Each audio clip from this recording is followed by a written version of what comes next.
श्री स्वामी समर्थ. आज जी रेसिपी घेऊन आलेली आहे ना ती अत्यंत नवीन आहे. खरं जर म्हणलं तर रोजच्या वापरातल्या साहित्यातलीच आहे, पण नवीन आहे. आणि जे डाएट करतात आणि ज्यांना असं चटपटीत खाऊन वजन कमी करायचं आहे खरं तर त्यांच्यासाठी अगदी परफेक्ट रेसिपी बघा. तुम्हाला सांगते मी. तर त्यासाठी काय करायचं बघा, भरपूर अशी आपण पालक घेतली, कांद्याची पात घेतली, कोथिंबीर घेतली आणि 2 मुळे घेतलेले आहेत. बरं, आता कसं आहे थंडीचे दिवस होतं आणि भरपूर असा हिरवे पालेभाज्या मार्केटमध्ये बाजारामध्ये उपलब्ध होतात. त्याच्यामुळे नक्कीच करून बघा आणि नक्कीच खरंच हे असं खाऊन तुमचं वजन नक्की कमी होणार. बरं, कारण की आपण अगदी कमी तेलामध्ये पण याला बनवून घेणार आहोत. तर आता हे सगळं बारीक कट करून घेऊतं, पण त्यापूर्वी थांबा. तुम्हाला माझे व्हिडिओ आवडतात का मला नक्कीच कमेंटमध्ये सांगा. आणि जर आवडत असतील तर आपल्या चॅनलला नक्की सबस्क्राईब करा, कारण की साध्या आणि सोप्या भाषेतले व्हिडिओ असतात, तुम्हाला समजतील. बनवत जा, बनवून मला नक्की कमेंट करून सांगा जा कसे झाले. नवीन अशा साध्या आणि सोप्या भाषेतल्या रेसिपी किंवा घरच्या साहित्यामध्ये जे उपलब्ध असतं त्या साहित्यामधल्या रेसिपी टाकण्याचा माझा प्रयत्न असतो. त्याच्यामुळं नक्कीच सगळ्यांनी सपोर्ट करा.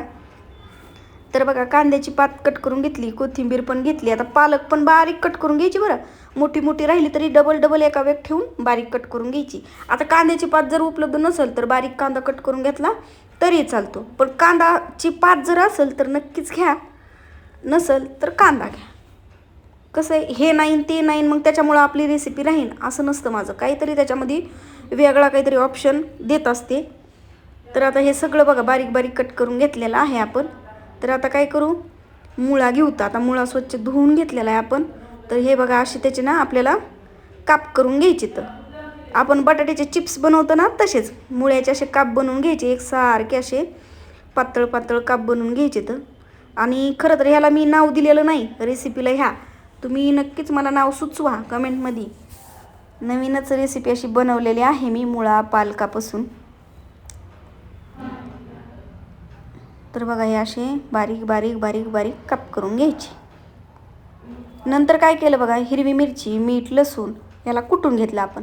मग आता ही छोटीच प्लेट आहे ना, म्हणून आता मोठ्या प्लेटीमध्ये काढून घेऊ.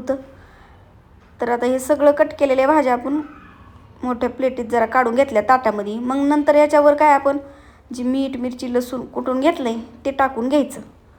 मग काय करायचं, आता लागणार आहे आपल्याला बेसन पीठ. तर याच्यामध्ये बेसन पीठ टाकून घ्यायचं. तर बघा 2, 3 आणि 4 असे 4 चमचे बेसन पीठ घेतले. तर 4 चमच्याला 2 चमचे आपल्याला तांदळाचं पीठ घ्यायचं आहे. छान असा कुरकुरीतपणा यावा म्हणून तांदळाचं पीठ वापरायचं आहे. बरं, नसल तर बेसन पीठ वापरलं तरी चालतं. मग याच्यामध्ये काय करायचं, थोडीशी जिरे टाकून घ्यायची. जिऱ्याने छान चव येते, त्याच्यामुळे जिरे नक्कीच टाकून घ्या. मग थोडीशी हळद टाकून घ्यायची याच्यामध्ये. बघू शकता किती कमी साहित्यामध्ये आहे ना ही रेसिपी. तर आता आपण मीठ कुटून घेतलेलं होतं मिरचीमध्ये, त्याच्यामुळं काय मीठ वापरायची गरज नाही, चवीनुसारच वापरलेलं आहे बरं मी. तर ह्याला आता काय करायचं, चांगलं असं मळून घ्यायचं. मळून म्हणजे आता पालकाचं कसं असतं, पाणी लवकर होतं खरं जर म्हणलं तर. आणि असं चोळून आधी मळून घ्यायचं त्या पिठाला, आणि नंतर थोडंसं पाणी घेऊन मग नंतर लागन तसं पाणी घ्यायचं थोडं आणि त्याला मळीत राहायचं. एवढं मळायचं की पालकातलं पाणी पण असं बाहेर आलं पाहिजे बरं का. असं एवढं असं चोळून मळायचं. नंतर थोडंसं पाणी लावून हे असं मळून घ्यायचं. बघू शकता पीठ कमीच आहे, पालकाचं प्रमाण जास्त आहे. आणि खरं तर मुद्दामूनच ही डाएटवाल्यासाठी मी रेसिपी काढली. खरं जर म्हटलं तर काढली म्हणजे मी स्वतः पण डाएट करते, त्याच्यामुळे हे असंच खाते बघा. आणि खरंच वजन कमी होतं असं खाऊन.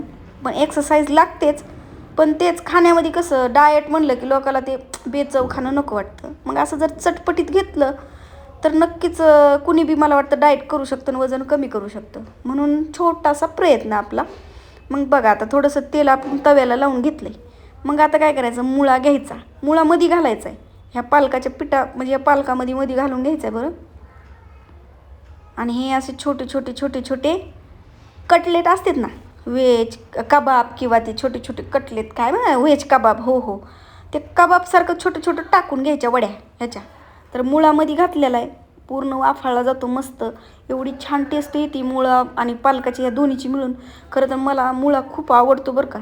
त्याच्यामुळं ह्या मुळ्यापासून आणखी काहीतरी नवीन बनवा म्हणून अशी ही नवीन रेसिपी तयार केलेली आहे. मग आता थोड्याच तेलामध्ये मध्ये थोडंसं साचलं ते जाऊन तेल, पण आपण थोडंच तेल वापरलेलं आहे कारण की आता जास्त तेलकट नाही खायचं. मग असे पलटी मारून घ्यायची बघा. आता सगळेच आपण हे एक एक करून याला पलटी मारून घेऊ. आता इकडले थोडेसे म्हणजे उलटायला थोडे जड चाललेत कारण की ते खालून भाजलेले नाहीत. मग भाजल्यानंतर बघा असे उलटले जातात. याच्यापेक्षा छान आकार तुम्ही देऊ शकता, असं काहीच नाही आहे. तर आता हे सगळे उलटून घेऊत बघा हाताने. आणि जरा माझं वैशिष्ट्य असं आहे, मला कमी चटके बसतात बरं का. थोडं कमी काही काहीला कसं थोडंसं पण गरम उचलायला गेलं की चटका जास्त बसतो, मला कमी चटका बसतो. माझं पहिल्यापासूनच तसं आहे. थोडंसं नवीन काहीतरी माझ्यातच ते गुणधर्म आहे की मला जास्त पोळत नाही. मग बघा थोडंसं झाकून ठेवलं. झाकून याच्यासाठी ठेवलं की म्हणजे बेसन पीठ वापरले ना, त्याच्यामध्ये आतपर्यंत ते असं चांगलं वाफळलं गेलं पाहिजे. वर आपण छान भाजून तर घेणार आहोत, पण कच्चं राहू नये किंवा पिटाळ लागू नये याच्यासाठी थोडंसं झाकून ठेवायचं. आणि मस्त असं दोन्ही साईडकडून छान याला भाजून घ्यायचं. एवढी काय जबरदस्त टेस्ट लागते तुम्हाला सांगते, शब्दामध्ये तर सांगता येणार नाही. आता हे पूर्ण मधला मुळा वाफळला जातो बघा, त्याच्यामुळे त्याची चव आणखी वाढते.